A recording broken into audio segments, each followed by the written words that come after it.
Hey, welcome back to my classes, physics tutorials with BK, where you will learn with fun. So we are back with the left out chapter of the electric potential and capacitance. आपको याद ही होगा कि हमारे पिछले एक tutorial में capacitance का topic रह गया था, तो वो मैं आज कवर करने जा रहा हूँ. ठीक है, तो उससे पहले मैं आपको ये जरूर कहना चाहूँगा कि अगर आपको मेरी वीडियोस लाइक करनी है तो प्लीज़ आप इसे लाइक और शेयर जरूर करिए, क्योंकि आप अगर इसको सपोर्ट करेंगे तो मैं इसी तरह से आपके लिए एंटरटेनिंग और एंथुजियाज्म से भरी हुई वीडियोस लाता रहूँगा और आपको फिजिक्स के बेसिक कंसेप्ट सिखाता रहूँगा. ठीक है, तो आप मेरे वीडियोस को जरूर लाइक करिए. और इसी के साथ हम स्टार्ट करते हैं. आज का टॉपिक जो है electric potential and capacitance. Potential मैंने ऑलरेडी कवर कर लिया था, तो आज पोटेंशियल के बाद हमारा कंसेप्ट है कैपेसिटेंस. तो यहाँ मैंने कुछ टॉपिक्स लिख दिए हैं जो कि आज मैं कवर करूंगा. ठीक है, तो ये हमारे कैपेसिटेंस का टॉपिक है. Capacitor and capacitance, combination of capacitance, capacitance of parallel plate capacitor, special cases of parallel plate capacitor, charge induced on a dielectric, energy stored in a charge capacitor, when digraph generator and NCERT questions. So all these are the topics which we are going to cover today. So be ready and we are going to cover one by one with the detailed explanation. Okay?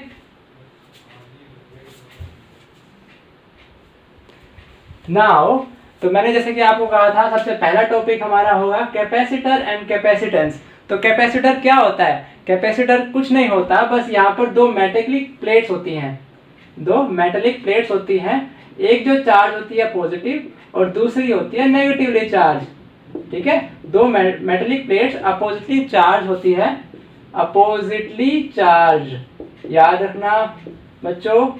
तो oppositely charge होएगा तो आपको पता है कि हमारा क्या होगा, इलेक्ट्रिक फील्ड होगा फ्रॉम पॉजिटिव टू नेगेटिव.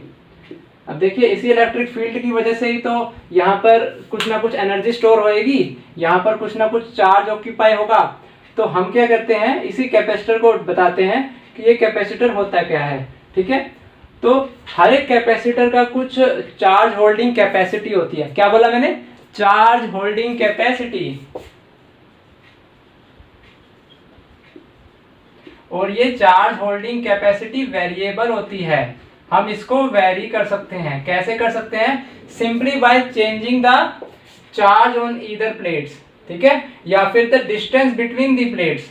ठीक है, डिस्टेंस बिटवीन द प्लेट्स को अगर हम चेंज करते हैं तो भी हम चेंज कर सकते हैं. और जो ईदर प्लेट्स हैं, कोई भी प्लेट का चार्ज जो है हम चेंज करके इसकी चार्ज होल्डिंग कैपेसिटी को चेंज कर सकते हैं. ठीक है, या फिर एरिया को चेंज करके कर सकते हैं, या फिर हम मीडियम को चेंज करके, इसके बीच का मीडियम जो है उसको हम चेंज करके उसकी होल्डिंग कैपेसिटी को वेरी कर सकते हैं. ठीक है, तो बहुत इंटरेस्टिंग टॉपिक है कैपेसिटर. ठीक है, कैपेसिटर जो होता है वो चार्ज को वेरी करने के लिए यूज होता है. ठीक है, क्योंकि इस डिपेंड करता है कि कितना चार्ज ये होल्ड करेगा, कि कितना इसका एरिया है प्लेट्स का और कितना इसके ऊपर, कितना इसके स्पेस में उसका डाइलेक्ट्रिक कैसा है. ठीक है, तो हमारे को पता है कि ये अगर सिर्फ मेटेलिक प्लेट्स है तो अंदर क्या होगा, वैक्यूम होगा. VACWM. ठीक है, वैक्यूम होगा तो डाइलेक्ट्रिक नहीं होगा, और जब डाइलेक्ट्रिक होगा तो वैक्यूम ऑक्यूपाई हो जाएगा. ठीक है, तो ये दो केसेस होते हैं. बट यहाँ पे हम क्या करेंगे, कैपेसिटर को समझेंगे पहले. तो आपको समझ में आ गया कैपेसिटर क्या होता है. Capacitor is the system of two oppositely charge metallic plates separated by a finite distance. ठीक है, फिर से बोल रहा हूं मैं, capacitor is a oppositely charge metallic plates. याद रखना, oppositely charge metallic plates separated by a small distance, and this space is either vacuum VACWM or filled by dielectric. Okay, now अब कैपेसिटर है तो कैपेसिटेंस भी होगा, है ना, capacitance भी होगा. तो ये एक फिजिकल क्वांटिटी है कैपेसिटर की. ठीक है, जिसका मैग्नीट्यूड है charge on either side of the plate. ठीक है, let the charge be Q on this plate. Okay, and the similar minus negative charge on this plate. So charge on either of the plate divided by the potential across the capacitor. तो capacitance क्या हो जाएगा, C से denote कर रहा हूं, capacitance हो जाएगा यहाँ पे Q बाय V। तो Q बाय V हमारा कैपेसिटेंस होगा, ठीक है। तो हमें पता है अगर चार्ज, और हमें अगर पता है कि पोटेंशियल अक्रॉस कितना है इसके, तो हम निकाल सकते हैं कि इस पर्टिकुलर पैरेलल प्लेट कैपेसिटर का कितना हमारा कैपेसिटेंस होगा, ठीक है। यहाँ पर मैं आपको क्या बता रहा हूँ, पैरेलल प्लेट कैपेसिटर, क्योंकि मैंने फिगर भी किसकी बनाई है, पैरेलल प्लेट कैपेसिटर की बनाई है, ठीक है। तो मैंने क्या क्या बताया कि पैरेलल प्लेट कैपेसिटर होता है, वो अपोजिटली चार्ज मेटलिक प्लेट्स होती हैं उसमें, ठीक है, और सेपरेटेड बाय सम डिस्टेंस होता है, और उसी की वजह से उसकी चार्ज होल्डिंग कैपेसिटी होती है, ठीक है। फिर इसका जो स्पेस होता है, इधर वो वैक्यूम होगा या फिर वो डाइलेक्ट्रिक से फिल्ड होगा। और इसका कैपेसिटेंस कैसे निकालते हैं, उसका कुछ फिजिकल क्वांटिटी का फॉर्मूला है, और वो होता है charge on either side of the plate divided bye potential. तो इतना आपको समझ में आया, नोट डाउन कर लीजिए इसको, ठीक है, नेक्स्ट में काम आएगा आपका। इसके बाद हम करेंगे पैरेलल प्लेट कैपेसिटर की जो सीरीज कॉम्बिनेशन होती है और पैरेलल कॉम्बिनेशन होती है, यानी कि series and parallel combination of capacitor, ठीक है। तो मैं इसको अब मिटा रहा हूं, ये समझते हुए कि आपने इसको नोट डाउन कर लिया अपनी नोटबुक में।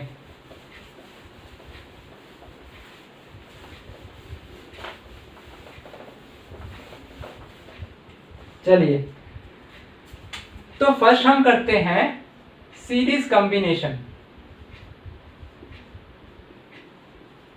फर्स्ट क्या है हमारा, series combination of parallel plate capacitor, ठीक है। मैं जल्दी में लिख दिया यहाँ पे, ठीक है।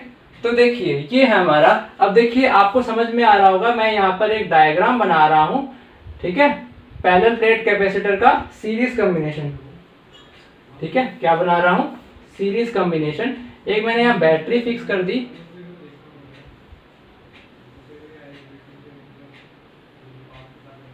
ठीक है।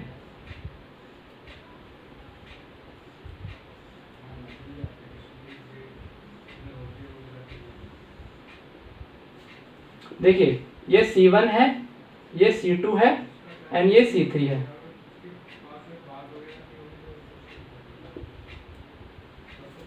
ठीक है। तो हमारा C1, C2 एंड C3 तीन कैपेसिटर हैं और ये आपस में सीरीज में कनेक्टेड हैं, ठीक है। और इस ये एक पोटेंशियल डिफरेंस V के अक्रॉस लगाए गए हैं, एक बैटरी के से कनेक्ट कर दिया गया है और वो battery potential difference V create कर रही है अक्रॉस दी थ्री कैपेसिटर।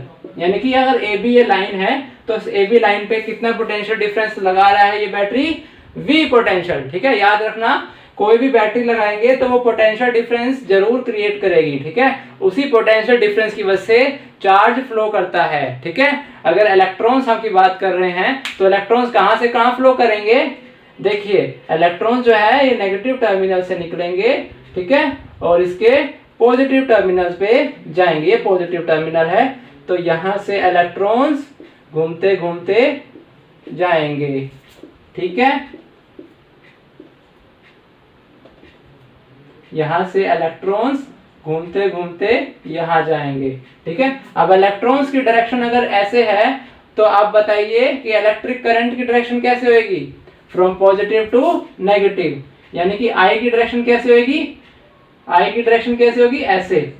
आई की डायरेक्शन कैसे होगी, इधर। समझ में आ रहा है। तो इलेक्ट्रिक करंट की जो कन्वेंशनल डायरेक्शन है वो opposite the direction of electrons होती है। अगर इलेक्ट्रॉन्स की direction moving negative to positive terminal of battery है तो हमारे इलेक्ट्रिक करंट की डायरेक्शन जो होगी वो पॉजिटिव टर्मिनल ऑफ बैटरी से नेगेटिव टर्मिनल ऑफ बैटरी तक जाएगी। याद रखना इलेक्ट्रिक करंट की डायरेक्शन पॉजिटिव टर्मिनल से नेगेटिव टर्मिनल, क्योंकि यही हमारी क्या है, conventional direction of electric current. Now हम बात कर रहे हैं कैपेसिटर्स की, तो कैपेसिटर सीरीज में कनेक्टेड हो गए। नाउ पोटेंशियल डिफरेंस हमें पता है यहाँ पे इतना है, तो अब देखिए हर एक पैरेलल जो कैपेसिटर है उसके अक्रॉस भी तो कुछ पोटेंशियल होगा, ठीक है। मान लीजिए कि इसके और इसके बीच में, यहाँ दोनों के बीच में V1 हमारा इलेक्ट्रिक पोटेंशियल है, C2 में यहाँ पे इलेक्ट्रिक पोटेंशियल V2 है, C3 में इलेक्ट्रिक पोटेंशियल यहाँ पर V3 है। तो आपको सिंपल समझ में आ रहा होगा, अगर A और B पॉइंट के बीच में इलेक्ट्रिक पोटेंशियल V है तो V क्या होगा, V1 plus V2 plus V3।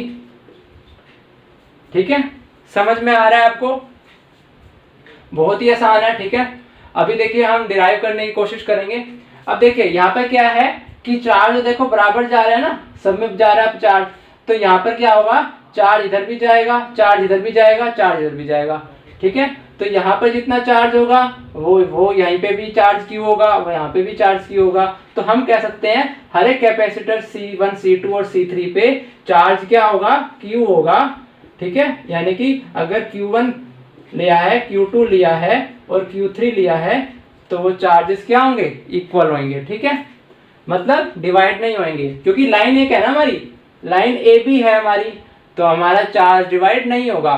ठीक है, लेकिन लाइन एक होती है तो पोटेंशियल डिवाइड जरूर हो जाता है। ठीक है, इस तरह से याद रखना कि लाइन 1 है तो हमारा चार्ज डिवाइड नहीं होगा बट पोटेंशियल डिवाइड हो जाएगा। ठीक है, अब देखिए मैंने आपको क्या बताया था, C = Q/V।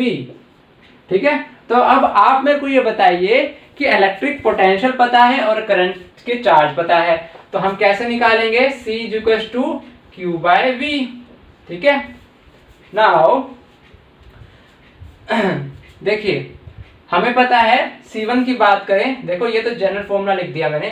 ठीक है, यहाँ पे देखिए C1 क्या होगा हमारा, Q1 Q2 Q3 है तो मैं Q/V लिख दूं इसको, Q/V1। नाउ C2 क्या होगा हमारा, Q/V2। नाउ C3 क्या होगा हमारा, Q/V3। ये होगा ना हमारा। नाउ अब हमें क्या निकालना है, कैपेसिटेंस निकालना है। ठीक है, अब इसमें सीरीज कॉम्बिनेशन है, समझ में आ रहा है? ठीक है, तो हमें क्या पता है कि यहाँ पर कैपेसिटेंस क्या है, C1, C2 और C3। हमें क्या निकालना है, C नेट कैपेसिटेंस निकालना है इन सीरीज कॉम्बिनेशन का। तो हमने क्या करना है, सिंपल यहाँ पे क्या करेंगे कि इनको ऐड अप करेंगे। ठीक है, क्या करेंगे, ऐड अप करेंगे। यहाँ पे देखिए V1 हमें पता है, V = V1 plus V2 plus V3। ठीक है, इतना दिख रहा है ना आपको? तो यहाँ पे देखिए कि हमने क्या कहा कि V1 = V2 = V3। ठीक है, अब यहीं से हमने डिराइव करना है अपना नेट कैपेसिटेंस का फॉर्मूला। तो नेट कैपेसिटेंस का फॉर्मूला किस तरह आएगा, मैं आपको यहाँ पे करके दिखा रहा हूँ। ठीक है, इधर से देखिए हमने क्या कहा, जो हमारा पोटेंशियल डिफरेंस है अक्रॉस दी ए बी वो कितना है, V1 plus V2 plus V3, क्योंकि 3 कैपेसिटर्स हैं। ठीक है, अब यहाँ पे हम क्या लिख सकते हैं, C = Q/V। तो यहाँ से V क्या आया, Q/C। तो हम लिख सकते हैं V को कि देखिए हम मान रहे हैं कि V को लिख दिया हमने, जो नेट चार्ज Q है डिवाइडेड बाय कैपेसिटेंस। ठीक है, नाउ इधर देखिए V1 को क्या लिख सकते हैं, Q/C1। V2 को क्या लिख देंगे, Q/C2 और V3 को Q/C3। अब मैंने सब में Q क्यों लिखा, क्योंकि यहाँ Q1 Q2 Q3 हमारे बराबर हैं। मैंने आपको बताया था लाइन कॉम्बिनेशन में चार्ज जो है हर एक कैपेसिटर में बराबर जाएगा। ठीक है, तो यहाँ पर Q आएगा। अब देखिए यहाँ पे सिंपल है, क्योंकि चार्ज देखिए सेम है ना। ठीक है, तो हमने चार्ज इसमें कॉमन ले लिया Q। ठीक है, अंदर क्या बचा, 1/C1 plus 1/C2 plus 1/C3। और यहाँ पे क्या बचा, तो यहाँ नेट चार्ज था इसका। ठीक है, इसका क्रॉस और कैपेसिटेंस C। अब यहाँ पे हमने क्या माना, कैपेसिटेंस C। तो हमने क्या एज्यूम कर लिया कि C1 C2 C3 की जगह एक नेट कैपेसिटेंस वाला कैपेसिटर C है। ठीक है, जिसका कैपेसिटेंस इन तीनों के कॉम्बिनेशन के बराबर है। ठीक है, late assume a big capacitor here between the A and B which has the charge Q and the potential difference V. So its capacitance is C. So हमने यहाँ पर देखिए Q से Q कैंसिल कर दिया और हमारा जो यहाँ पर कैपेसिटेंस है मतलब नेट कैपेसिटेंस है वो कितना हो गया 1/C1 plus 1/C2 plus 1/C3। समझ में आया? ठीक है, ये हमने प्रूव कर दिया यहाँ पे कि हमारा पैरेलल प्लेट कैपेसिटर्स अगर पैरेलल में सीरीज में कनेक्टेड है तो इस तरह से हमारा फॉर्मूला निकलेगा। समझ में आया? ये नोट डाउन कर लो। ठीक है, ये एक डेरिवेशन है कैपेसिटेंस की। ठीक है, in case of series combination. Series के बाद हम चलेंगे पैरेलल के पास। ठीक है, तो मैं अब इसको मिटा रहा हूं और यहाँ पर थोड़े से चेंजेस करूंगा मैं।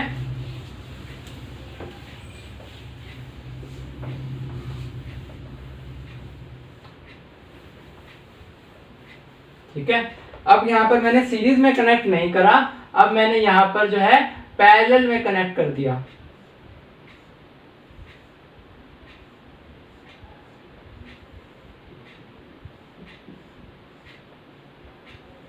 ठीक है, तो ये हमारा C1 हो गया, ये C2 हो गया और ये C3 हो गया। ठीक है, अब देखिए यहाँ पर क्या है, एक लाइन में नहीं आ रहे, ये तीनों कैपेसिटर एक लाइन में नहीं आ रहे। अगर आप ध्यान से देखोगे तो ये जो अपर लाइन है इसमें भी एक कैपेसिटेंस है, मिडल लाइन है उसमें भी एक कैपेसिटेंस है और जो लोअर बॉटम लाइन है उसमें भी एक ही कैपेसिटेंस है।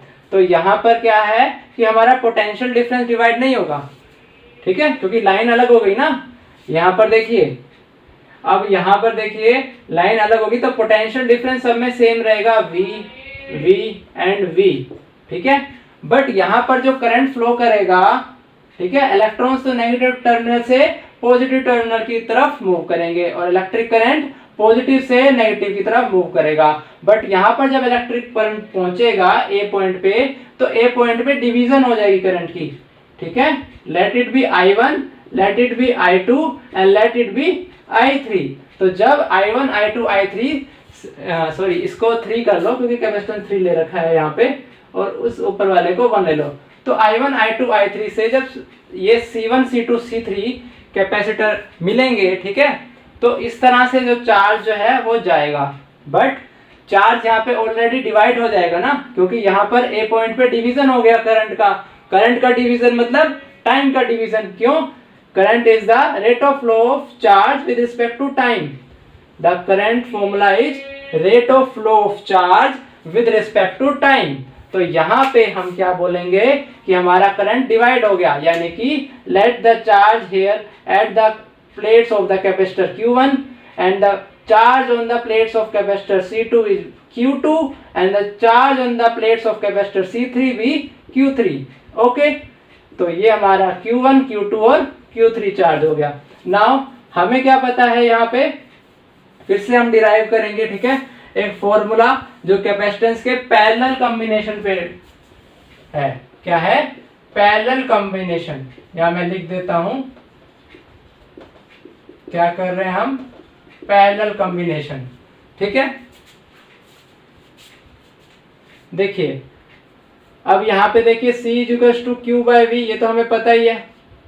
ठीक है, और यहाँ पे हमें ये भी पता है कि जो नेट चार्ज यहाँ से Q निकला था, ठीक है, और यहाँ पे भी Q जा रहा था, तो वो Q क्या है, Q1 + Q2 + Q3। ठीक है ना, हम यहाँ से Q लिख सकते हैं, Q = C × V। लिख सकते हैं कि नहीं लिख सकते? बिल्कुल लिख सकते हैं हम यहाँ से। तो यहाँ पे Q भी क्या कर लेंगे, हमारा नेट चार्ज है, तो हम मान लेते हैं इन तीनों कैपेसिटर की जगह एक बिग कैपेसिटर रख दिया, जिसका हमारा क्या है, एक कैपेसिटेंस है C। ठीक है, जो कि एक तरह से नेट कैपेसिटेंस है इनटू V, जो हमारा पोटेंशियल डिफरेंस है। तो Q की जगह लिख दिया मैंने CV। यहाँ भी क्या लिखेंगे, Q1 की जगह C1V plus C2V plus C3V। अब मैंने यहाँ पर V1 V2 V3 क्यों करा है, क्योंकि डिवाइड नहीं हुआ हमारा पोटेंशियल सेम है, इसलिए मैंने V लिखा। ठीक है, तो ये हमारा जो नेट कैपेसिटर है ये हुआ है, ये V है। यहाँ पर मैंने V कॉमन ले लिया, तो C1 plus C2 and plus C3। तो देखिए V से V कैंसिल हो गया, तो हमारा नेट कैपेसिटेंस C जो आ गया वो क्या आया, C1 plus C2 plus C3। ठीक है, एक मिनट मैं इसको थोड़ा हाईलाइट कर देता हूं, C1 plus C2 plus C3, ये लीजिए। ठीक है, देखिए यहाँ पर V जो है वो कैंसिल हो गया और यहाँ पर ब्रैकेट में क्या बचा, C1 plus C2 plus C3।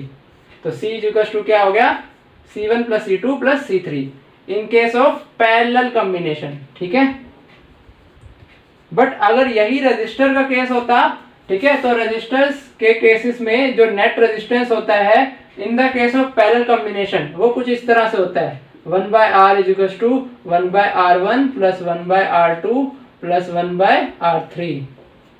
Parallel के कॉम्बिनेशन में रेजिस्टेंस इस तरह से होता है और कैपेसिटर के केस में जो पैरेलल कॉम्बिनेशन इस तरह से होता है। सीरीज में अगर देखें तो सीरीज में कैपेसिटर का जो कॉम्बिनेशन होता है उसका नेट रिजल्ट ऐसे होता है 1/C1 प्लस 1/2 इस तरह से। ठीक है, और ये सीरीज है और यही अगर सीरीज का रेजिस्टेंस कॉम्बिनेशन हुआ तो नेट रेजिस्टेंस इन सीरीज क्या होगा, कुछ ऐसा होगा। तो यहाँ पे आप डिफरेंस देख रहे हो, ये डिफरेंस है।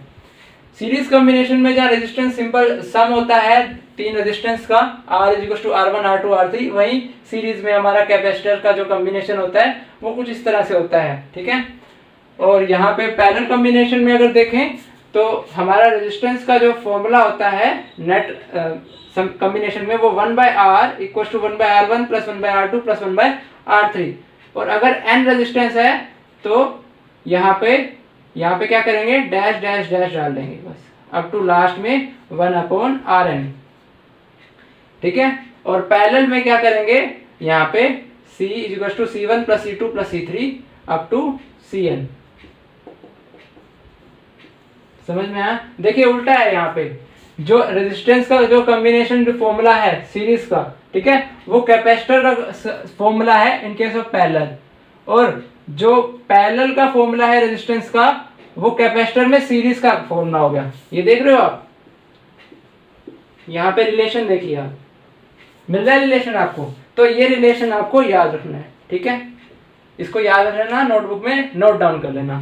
ठीक है, तो इसी के साथ हमारा सीरीज और पैरेलल कॉम्बिनेशन यहाँ पे खत्म हुआ है। इसके बाद हम करेंगे capacitor of parallel plate capacitor. ठीक है, कि हम वैल्यू निकालेंगे पैरेलल प्लेट कैपेसिटर की कैपेसिटेंस की।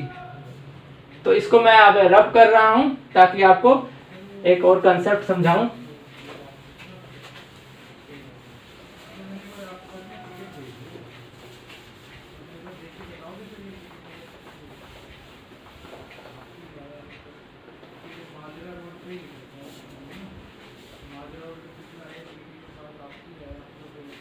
ठीक है, तो अब हम क्या करेंगे, यहाँ पे देखिए नोट डाउन कर लीजिए।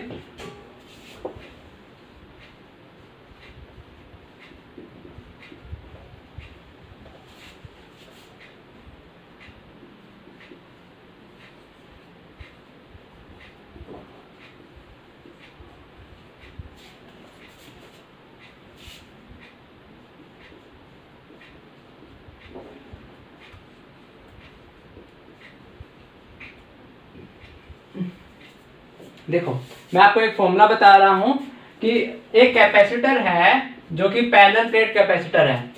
क्या है, एक पैरेलल प्लेट कैपेसिटर है, ठीक है, जिसकी कैपेसिटेंस कितनी है, C। तो इस पैरेलल प्लेट कैपेसिटर जिसकी कैपेसिटेंस C है और उसमें एक डाइलेक्ट्रिक है, ठीक है, उसके इनसाइड क्या है, एक डाइलेक्ट्रिक है जो कि शेड से मैं दिखा रहा हूं आपको।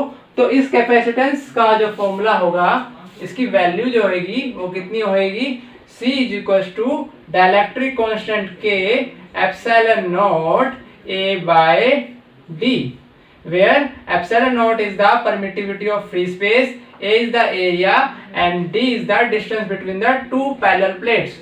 तो आप इसको नोट डाउन कर लीजिए। ये जो है आपका फॉर्मूला हो गया कैपेसिटेंस का। ठीक है ना, आसान ये यहाँ पर। नाउ हमने इसको यहाँ प्रूव नहीं करना, देखिए, ठीक है, हमें इसको फॉर्मूला देखिए समझना है कि अपना जो कैपेसिटेंस है वो एरिया से डायरेक्टली प्रोपोर्शनल है और जो हमारा कैपेसिटेंस है वो इनवर्सली प्रोपोर्शनल है to the distance between the parallel plates. जो पैरेलल प्लेट्स का डिस्टेंस D है ठीक है, ये डिस्टेंस डी है, इसके इन्वर्सली प्रोपोर्शनल है और एरिया के डायरेक्टली प्रोपोर्शनल है। ठीक है, ये दोनों जो कांस्टेंट हो गए। अब मान लीजिए हमने डाइलेक्ट्रिक जो है वो यहाँ पे हटा दिया। ठीक है, let the space between the parallel plate capacitor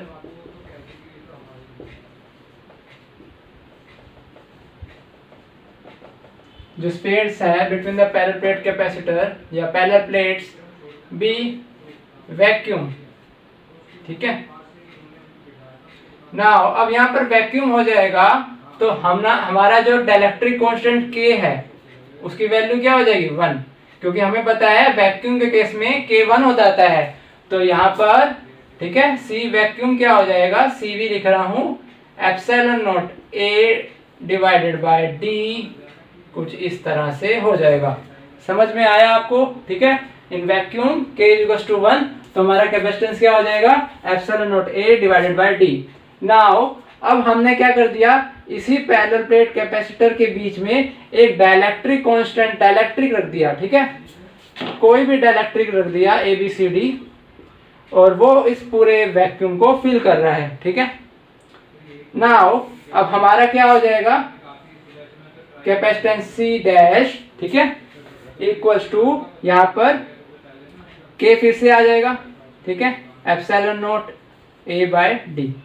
ठीक है, नाउ इस डाइलेक्ट्रिक कांस्टेंट को अगर हम देखना चाहे तो K into E not epsilon not क्या होता है, रिलेटिव परमिटिविटी भी होती है ER। ठीक है, K एप्सिलॉन नॉट, इसको इस तरह भी लिखते हैं, तो यहाँ पर इस तरह भी लिख सकते हैं हम यहाँ पे एप्सिलॉन नॉट R, ठीक है, A बाय D, इस तरह भी लिख सकते हैं। नाउ मान लीजिए ये डाइलेक्ट्रिक कांस्टेंट जो है इसकी थिकनेस जो है थोड़ी सी कम है, कुछ इस तरह से है कि पूरा स्पेस फिल नहीं कर रहा। ये कहता है मैं स्पेस फिल नहीं करता पूरा, मैं थोड़ा बहुत यहाँ खाली रखूंगा लेफ्ट साइड में और थोड़ा बहुत यहाँ पे खाली रखूंगा। मेरी थिकनेस है T, मैं थिकनेस T पे रहूंगा, यहाँ पे कुछ सेपरेशन है, यहाँ पे कुछ सेपरेशन है जो कि वैक्यूम है, बट इसकी थिकनेस क्या है T। तो उस केस में हमारा जो कैपेसिटेंस होता है वो कितना होता है, देखिए यहाँ पे देखिए एप्सिलॉन नॉट तो ऐसे ही आएगा। ठीक है, उसमें कोई चेंज नहीं आएगा, तो एप्सिलॉन नॉट A ये तो एज इट इज। ठीक है, और नीचे जो आएगा इधर आएगा D माइनस देखिए T बाय K, यहाँ पर T बाय K जो है ना, या फिर आप इस तरह से लिख सकते हो D minus T 1 minus 1 by K। ठीक है, या फिर आप इस तरह से लिख सकते हो epsilon naught A divided by D minus T plus T by K। जिस तरह से आपको सूटेबल लगे, आपको याद होए, आप उस तरीके से इस फॉर्मूले को याद कर सकते हो। C equals to epsilon naught A divided by D minus T plus T by K, या फिर epsilon naught A D minus T, मतलब T कॉमन ले लिया यहाँ में, तो 1 माइनस 1 बाय K। कि आपको जिस तरीके से याद होए आप उस फॉर्मूले से इसको याद कर लीजिए। बट अगर डाइलेक्ट्रिक हमने प्लेस करा जिसकी थिकनेस T है तो फॉर्मूला ये होगा कैपेसिटेंस का। और अगर हमने कोई भी डाइलेक्ट्रिक नहीं रखा और वो स्पेस हमारा वैक्यूम है तो हमारा फॉर्मूला होगा epsilon naught A divided bye T। और अगर हमने पूरा का पूरा फिल कर रखा है उसको तो हमारा कैपेसिटेंस ये होगा K epsilon naught A by D। तो मैं आशा करता हूँ आपको ये कंसेप्ट समझ में आया होगा। इसके साथ हम नेक्स्ट करेंगे, ठीक है, जो कि हमारा क्या है, हमारा है charge induced on a dielectric. ठीक है, अगर आपसे कोई सवाल पूछे यहाँ पे इसी कंसेप्ट से रिलेटेड कि कैपेसिटेंस किसमें ज्यादा होएगा, कैपेसिटेंस यहाँ पर वैक्यूम के केस में ज्यादा होएगा या फिर यहाँ पर कुछ थिकनेस रखने वाला T है जो कि डाइलेक्ट्रिक हमने प्लेस करा तब ज्यादा होगा। तो यहाँ पे देखिए हमने क्या करा, D minus T 1 minus 1 by K। ठीक है, अब देखिए 1 में से कुछ माइनस हो रहा है यहाँ पे। ठीक है, तो ऑब्वियसली यहाँ पे क्या होगा, कुछ मतलब कि थिकनेस कम हो जाएगी, ठीक है। अब थिकनेस कम हो रही है मतलब कुछ डी में से माइनस हो रहा है, ठीक है, डी में से कुछ माइनस हो रहा है, तो हमारा डिनोमिनेटर जो है डी एन लिख रहा हूँ, इधर डिनोमिनेटर कम हो जाएगा, डिनोमिनेटर कम हो जाएगा तो हमारा कैपेसिटेंस इंक्रीज हो जाएगा, सिंपल सी बात। यहाँ पर डिनोमिनेटर में सिर्फ डी है तो हमारा कैपेसिटेंस क्या है, एक वैल्यू एक्स है, और यहाँ पे डिनोमिनेटर में वो वैल्यू जो है वो कम हो गई तो हमारा कैपेसिटेंस क्या होगा, इंक्रीज हो जाएगा, सिंपल। तो हम ये कहेंगे whenever in a parallel plate capacitor and a dielectric is placed with a thickness t, its capacitance increases, ठीक है, with regard to its thickness its capacitance increases, कि अगर कैपेसिटेंस के पैरेलल प्लेट्स में हम एक थिकनेस टी वाला dielectric place कर देते हैं तो उसकी जो कैपेसिटेंस है वो इंक्रीज हो जाती है, सिंपल, ठीक है। तो अब नेक्स्ट करते हैं। तो मैं सोच रहा हूं कि आपको समझ में आ रहा है यहाँ पे, ठीक है। नाउ हम करते हैं energy stored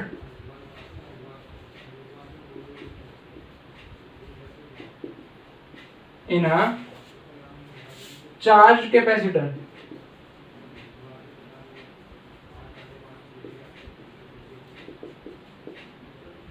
energy stored in a charge capacitor.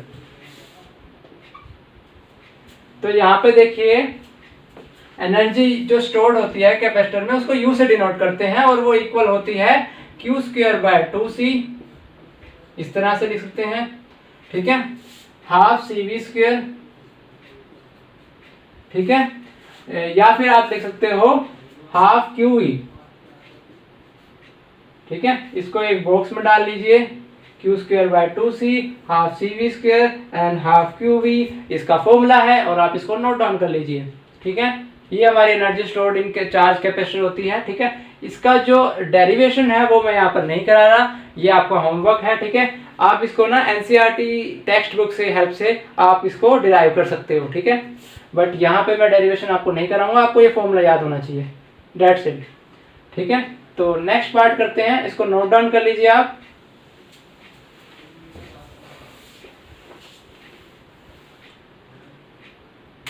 ठीक है, तो यहाँ पे एक होता है एनर्जी पर यूनिट वॉल्यूम, ठीक है, इसे स्मॉल यू से डिनोट करते हैं, ठीक है, इसे एनर्जी डेंसिटी कहते हैं, ठीक है।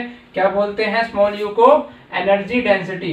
It is the physical formula whose relation is the energy stored in a capacitor divided by volume, यानी कि energy stored per unit volume, कि यूनिट वॉल्यूम में कितनी एनर्जी स्टोर है, एक पैरेलल प्लेट कैपेसिटर के यूनिट वॉल्यूम में कितनी एनर्जी स्टोर्ड है वो हमारा क्या बताएगा, एनर्जी डेंसिटी बताएगा, ठीक है। तो आप इसको लिख लीजिए, ठीक है। देखो एनर्जी तो रिसाइड होगी, energy resides with in the parallel plate capacitor. मानते हो इस बात को, हाँ कि नहीं? एनर्जी हमेशा रिजाइड होगी पैरेलल प्लेट कैपेसिटर के अंदर, ठीक है, डिपेंडिंग अपॉन कि कितना चार्ज आया है, कितना पोटेंशियल के अक्रॉस उसको लगाया गया है, उस पर डिपेंड करेगी हमारी एनर्जी, ठीक है। नाउ अब क्या है कि हमने क्या निकालना है, देखिए जो हमारे एनर्जी डेंसिटी है U, तो U का मैंने फॉर्मूला आपको क्या बताया, कैपिटल U/V, ठीक है। अब यहाँ पर ध्यान दीजिए, अलग अलग तरह के पैरेलल प्लेट कैपेसिटर होते हैं। एक होता है पैरेलल प्लेट कैपेसिटर, ठीक है, एक तरह होता है आपका सिलेंड्रिकल कैपेसिटर, सिलेंड्रिकल कैपेसिटर इस तरह का भी होता है। तो अलग अलग तरह के कैपेसिटर होते हैं, ठीक है। अब इसको जब हम सोल्व करेंगे तो हमारी वैल्यू आएगी हाफ ε0 E², इसकी जो एनर्जी डेंसिटी है U डिवाइडेड बाय V, इसकी आएगी हाफ ε0 E², ठीक है। और इसकी अगर मैं SI यूनिट पूछूं, ठीक है, SI यूनिट पूछूं तो वो क्या होगी, जूल पर मीटर क्यूब, ठीक है। एनर्जी की होगी जूल्स और वॉल्यूम की होगी मीटर क्यूब, तो जूल पर मीटर क्यूब इसकी एनर्जी डेंसिटी की SI यूनिट हो जाएगी। नाउ हमको ये फॉर्मूला मिल गया, ठीक है।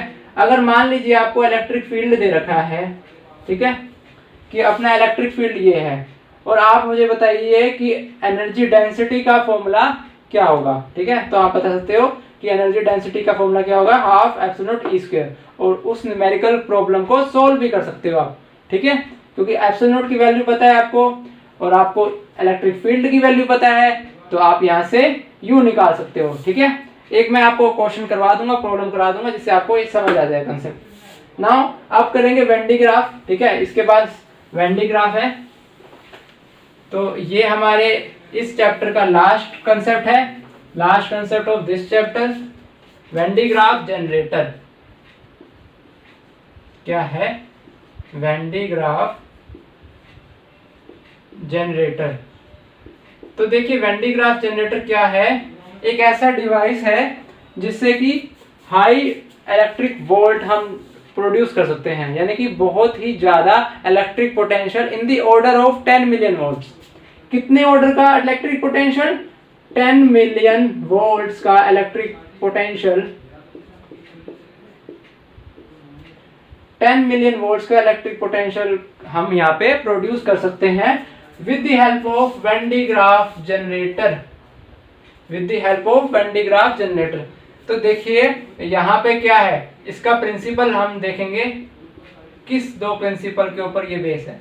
देखिए फर्स्ट प्रिंसिपल ये है कि हमारा अगर ऐसे सर्कुलर हमारा क्या है, सर्कुलर सरफेस एरिया है। ठीक है, तो सर्कुलर सरफेस एरिया पे चार्ज जो होता है हमारा, ठीक है, हमारा जो चार्ज दिया हमारे, वो क्या रहता है, आउटर सरफेस पे रहेगा, यानी कि ये सरफेस है, तो इस पे आउटर सरफेस पे हमारा चार्ज रहेगा। तो फर्स्ट कंसेप्ट क्या हो गया, charge always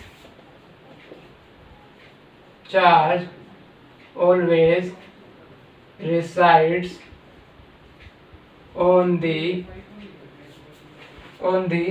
outer surface of a hollow conductor। ठीक है, हमने एक होलो कंडक्टर यहाँ पे रखा। ठीक है, तो इस होलो कंडक्टर में क्या है,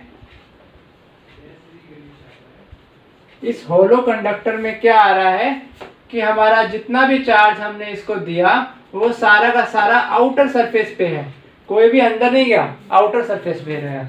ठीक है, तो charge always resides on the outer surface of a hollow conductor is the first principle of Van de Graaff generator, and the second principle of this Van de Graaff generator is that the electric discharge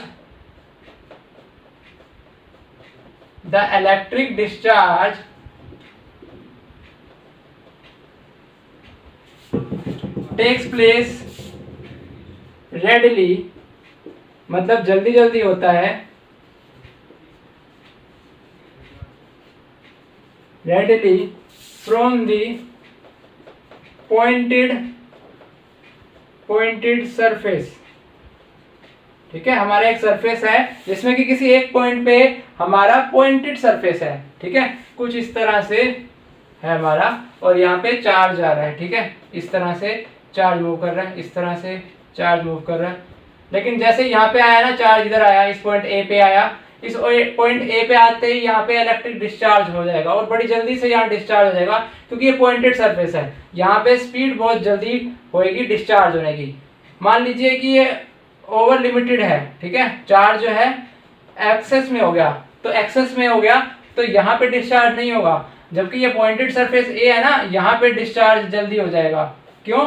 क्योंकि ये एक principal है, एक phenomenon है जो कि experimentally observe करा गया है साइंटिस्ट के द्वारा। तो यही प्रिंसिपल के ऊपर बेस्ड है हमारा वेन डी ग्राफ जनरेटर। और दूसरा प्रिंसिपल जो है वो charge always resides on a surface of a hollow conductor. ठीक है, तो ये आप दोनों प्रिंसिपल नोट डाउन कर लीजिए, क्योंकि इसके बाद हम एनसीईआरटी के 2-3 क्वेश्चन करेंगे, और हमारा नेक्स्ट ट्यूटोरियल होएगा NCERT questions and numerical problems. ठीक है, वो आपका ट्यूटोरियल बहुत ही इंटरेस्टिंग और बहुत ही नॉलेजेबल होने वाला है, क्योंकि उसमें सारे जो एनसीईआरटी क्वेश्चंस और प्रॉब्लम्स होंगे वो मैं कवर करूंगा। हो सकता है आपके 2 वीडियोस बने इसमें, बट अभी के लिए मैं 2 क्वेश्चन आपको यहाँ पे कराऊंगा। ठीक है,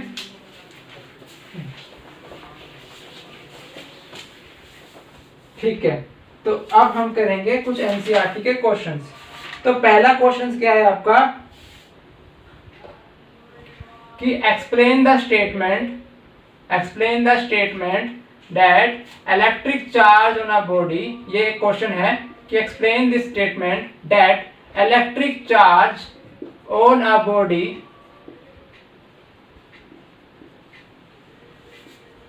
is always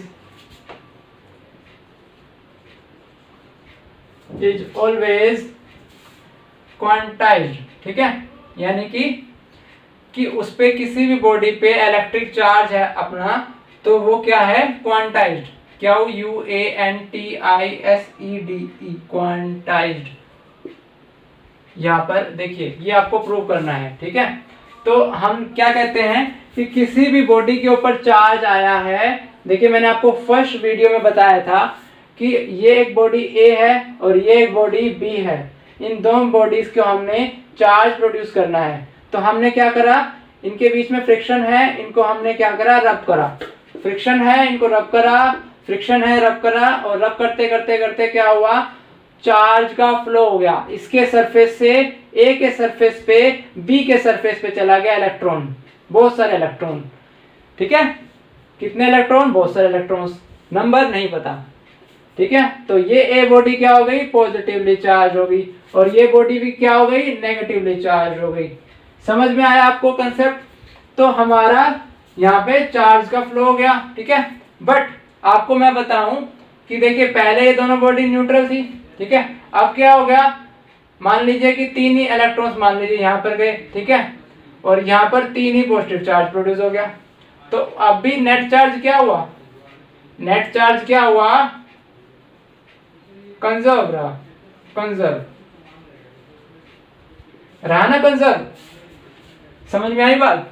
तो यहाँ पे क्या है, वो कह रहा है कि अगर किसी पे चार्ज है, Q चार्ज है, तो वो क्वांटाइज्ड है, यानी कि वो एक नंबर n से मल्टीप्लाई कर सकते हैं इलेक्ट्रॉन का चार्ज, वो इसको कह रहा है। तो ऑब्वियसली अब यहाँ पे सबसे छोटा जो चार्ज कैरी करने वाली चीज है, ठीक है, जो सबसे छोटी चार्ज कैरी करने वाली चीज है वो इलेक्ट्रॉन है। तो इलेक्ट्रॉन को फर्दर डिवाइड कर सकते हैं क्या, नहीं कर सकते।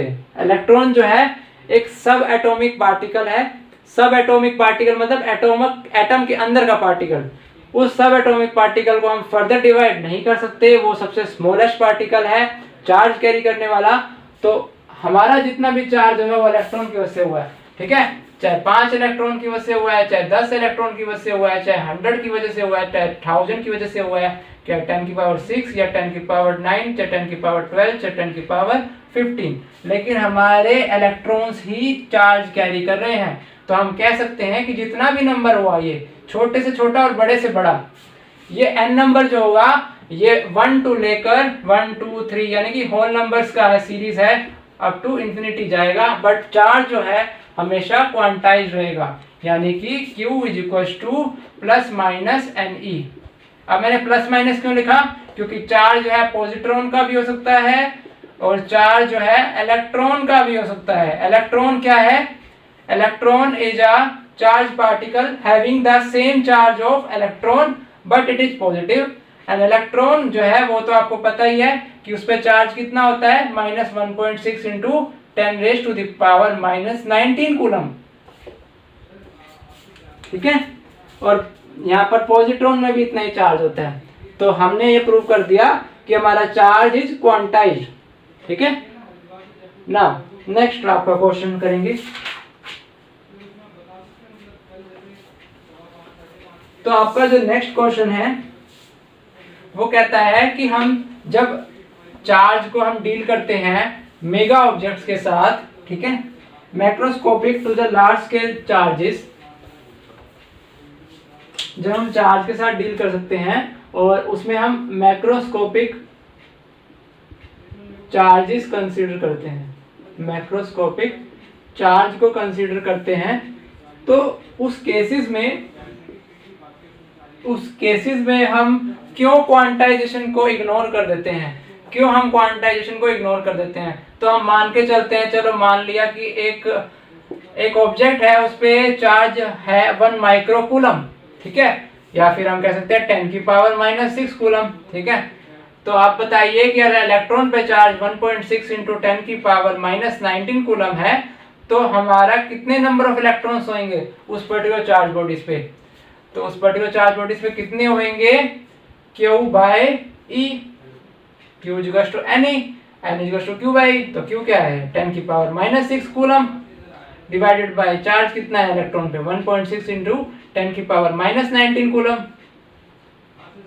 ठीक है, तो ये जो -19 है ये 19 ऊपर जाएगा। ठीक है, और ये लगभग कितना आ जाएगा 19 - 6 करेंगे 13।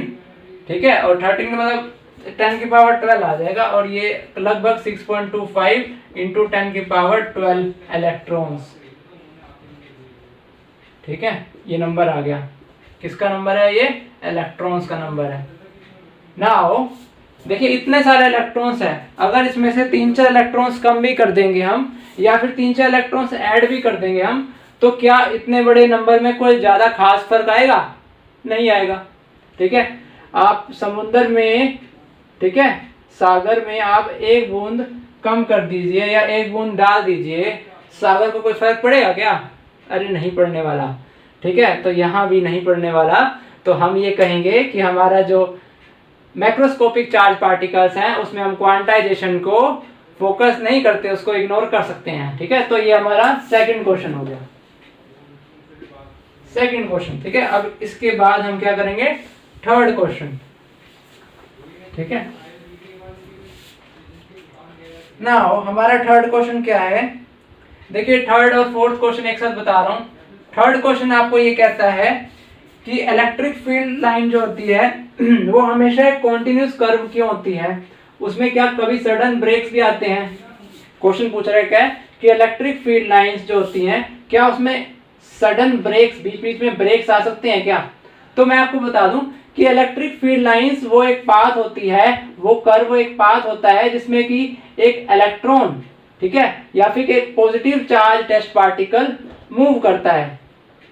ठीक है, इलेक्ट्रिक फील्ड लाइंस वो एक पाथवे होता है, ठीक है, वो एक डायरेक्शनल पाथ होता है, डायरेक्शनल कर्व होता है जिसमें कि अगर हम एक चार्ज पार्टिकल को छोड़ दें, पॉजिटिव चार्ज पार्टिकल को छोड़ दें, तो वो एक डायरेक्शन में कॉन्टिन्यूस मूव करेगा क्योंकि उस पर एक कॉन्टिन्यूस फोर्स लग रहा है। अब एक बात बताइए, अब जब इस पाथ पे लगातार उस पर एक फोर्स पड़ रहा है, ठीक है, विदाउट एनी ब्रेक फोर्स लगा जा रहा है, तो ऐसा भी कहीं केस हो सकता है कि जिसमें उसको इलेक्ट्रिक फील्ड महसूस ना हो, नहीं हो सकता। ठीक है, तो इलेक्ट्रिक फील्ड लाइंस हमेशा क्या होगी, कॉन्टिन्यूस होगी, कॉन्टिन्यूस होगी विदाउट एनी ब्रेक, क्योंकि हमारे पास फोर्स क्या लग रहा है, कॉन्टिन्यूस लग रहा है। ठीक है, नेक्स्ट क्वेश्चन ये है आपका कि दो इलेक्ट्रिक फील्ड लाइंस क्या कभी क्रॉस कर सकती है क्या। तो हम कहेंगे भाई नहीं कर सकती, क्योंकि अगर इस तरह का सिनेरियो अगर आ गया हमारा, ठीक है, इलेक्ट्रिक फील्ड है किसी स्पेस में और अगर आप ऐसे कह रहे हो कि आप यहाँ इस पॉइंट पे दो इलेक्ट्रिक फील्ड लाइंस क्रॉस कर रही है, तो यहाँ पे एक टेंजेंट ड्रॉ करा, टेंजेंट की डायरेक्शन ये है, यानी कि इलेक्ट्रिक फील्ड E1 इधर है, E1 हो गया, इलेक्ट्रिक फील्ड लाइंस इधर टेंजेंट बनाया तो E2 इधर हो गया। और हम यहाँ कह रहे हैं इस पॉइंट पे दो इलेक्ट्रिक फील्ड है, एक की डायरेक्शन इधर जा रही है, एक की डायरेक्शन इधर जा रही है, क्या कभी ये हो सकता है, नहीं हो सकता। ठीक है, क्योंकि इलेक्ट्रिक फील्ड जो होता है ना वो हमेशा किसी स्पेस में होता है कि कॉम्बिनेशन ऑफ चार्जेस से, ये मैटर नहीं करता कि चार्जेस किस तरह से वहाँ कस्टमाइज है, किस तरह से कॉन्फ़िगर्ड है वहाँ पे, वो डिपेंड नहीं करता। बट किसी पॉइंट पे इलेक्ट्रिक फील्ड तो एक डायरेक्शन में होगी ना, ऐसा तो नहीं हो सकता कि एक ही पॉइंट पे दो इलेक्ट्रिक फील्ड लाइंस की डायरेक्शन यहाँ दिख रही है। तो हम कहेंगे कि इलेक्ट्रिक फील्ड लाइंस कभी क्रॉस नहीं करेंगी क्योंकि उसके टेंजेंट हमें इलेक्ट्रिक फील्ड बताते हैं। ठीक है, तो आशा करता हूँ आपको समझ में आया होगा। इसी के साथ अपना चैप्टर का एंड करता हूँ, फिर मिलेंगे नेक्स्ट वीडियो में और वहाँ पे एनसीईआरटी क्वेश्चंस और हम कुछ एग्जाम्पलर प्रॉब्लम्स करेंगे आपके अंडरस्टैंडिंग को एनहांस करने के लिए, ठीक है, आपकी नॉलेज बूस्ट करने के लिए, ठीक है, और आपके लॉजिक्स को स्ट्रॉन्ग करने के लिए। ठीक है, तब तक आप इस कैपेसिटेंस को, इलेक्ट्रिक पोटेंशियल को, जो एनर्जी स्टोर्ड होती है कैपेसिटर में, जितना भी कंसेप्ट मैंने आज पढ़ाया उसको रिवाइज करिए। और अगर आपके कुछ डाउट्स हैं, कुछ आपके प्रॉब्लम्स हैं, वो आप मेरे को कमेंट सेक्शन में देख सकते हैं जिसका मैं जवाब आपको दूंगा। ठीक है। और इसके अलावा मेरा एक टेलीग्राम चैनल है, वहाँ आप मुझे लाइक कर सकते हैं, ठीक है। मैं उसका डिस्क्रिप्शन बॉक्स में लिंक दे दूंगा ताकि आप मुझे वहाँ पे देख सकें। और वहाँ पे देखिए मैं आपको शेयर करूँगा देखिए वीडियोस भी, और मैं आपको पीडीएफ्स भी शेयर करूँगा धीरे धीरे, जहाँ पे आपको मैं इंपॉर्टेंट फॉर्मूलेज दूंगा जो कि आपके एग्जाम टाइम में रिवीजन के लिए हेल्प करेगी, ठीक है। तो बहुत यूजफुल होने वाले वो फॉर्मूलेज, वो आप वहाँ पर जाके देख सकते हो, ठीक है। तो आप मेरे चैनल देखते रहिए, इसको लाइक सब्सक्राइब करिए ताकि मैं आपको यूं ही देता रहूं इंटरेस्टिंग और एंथुजियास्टिक वीडियोस, ताकि आपकी फिजिक्स की नॉलेज हो सके इंक्रीज, ठीक है। मिलते हैं नेक्स्ट वीडियो में, पढ़ते रहिए, हंसते रहिए और मुस्कुराते रहिए। Good bye.